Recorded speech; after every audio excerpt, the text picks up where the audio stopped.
હું છું વિશુ સોલંકી। અમારી ભારત વંદના ન્યૂઝ ચેનલમાં આપનું હાર્દિક સ્વાગત છે। તો જોઈએ આજના મુખ્ય ઓડ શહેરમાં શાસ્ત્રી ચોક ભાટવાડામાં આવેલ કબીર મંદિરમાં કબીર પ્રાગટ્ય દિન નિમિત્તે તારીખ 11 જૂન 25ના દિવસે સત્યનારાયણ ભગવાનની કથાનું આયોજન મહંત શ્રી હરિશંકર દાસજીના સાનિધ્યમાં કરવામાં આવ્યું। સમગ્ર આ ધાર્મિક પ્રસંગનું સંચાલન ભરતભાઈ પટેલ દ્વારા કરવામાં આવ્યું।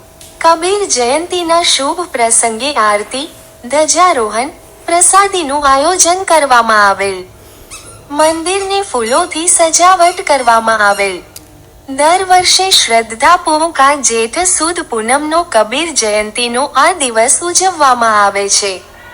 કબીરદાસ ભારતના ભક્તિ કાવ્ય પરંપરાના મહાનતમ કવિઓમાંના એક હતા। કબીર પંથ એક ધાર્મિક સમુદાય જે કબીરના સિદ્ધાંતો અને ઉપદેશોને પોતાની જીવન શૈલીનો આધાર માને છે। એમના મતાનુસાર કબીરનો જન્મ 1398 ઈસવીસનમાં થયો અને તેમનું મૃત્યુ 1518 ઈસવીસનમાં થયું, અર્થાત કબીર અસાધારણ રૂપે 120 વર્ષ જીવ્યા હતા। રામભગત સંન્યાસી રામાનંદ અને શેખ તકીને પોતાના ગુરુપદે સ્થાપ્યા હતા। એમના પત્નીનું નામ લોઈ, પુત્રનું નામ કમાલ અને પુત્રીનું નામ કમાલી હતું। તેમના અનુયાયીઓ કબીરપંથી તરીકે ઓળખાય છે। ધર્મદાસ અને સુરતી ગોપાલ દ્વારા કબીરપંથની સ્થાપના કરવામાં આવી હતી। એવું માનવામાં આવે છે કે તેમના મૃત્યુ પછી તેમના મૃતદેહને લઈને વિવાદ થયો હતો।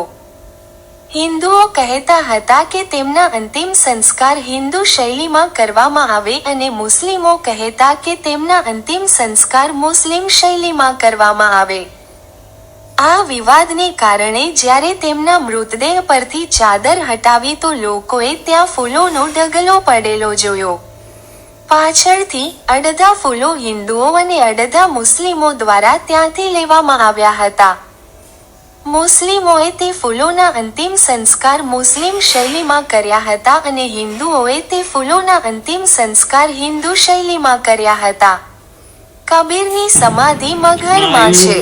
આરોગ્ય પ્રાપ્તિ અર્થે, વ્યાપાર ક્ષેત્રે, કૃષિ ક્ષેત્રે, શુભ લક્ષ્મી સતતમ ગૃહે પ્રાપ્તિ અર્થે, આધિદૈવિક આધિભૌતિક આધ્યાત્મિક ત્રિવિધ તાપ ઉપશમનાર્થમ ધર્મ અર્થ કામ મોક્ષ ચતુર્વિધ સિદ્ધિ દ્વારા ફલ પ્રાપ્તિ અર્થમ અદ્ય શુભ દિને શુભ મુહૂર્તે શુભ લગ્ને શુભ સમયે શુભ ફલ પ્રાપ્તિ અર્થે કબીર દાસ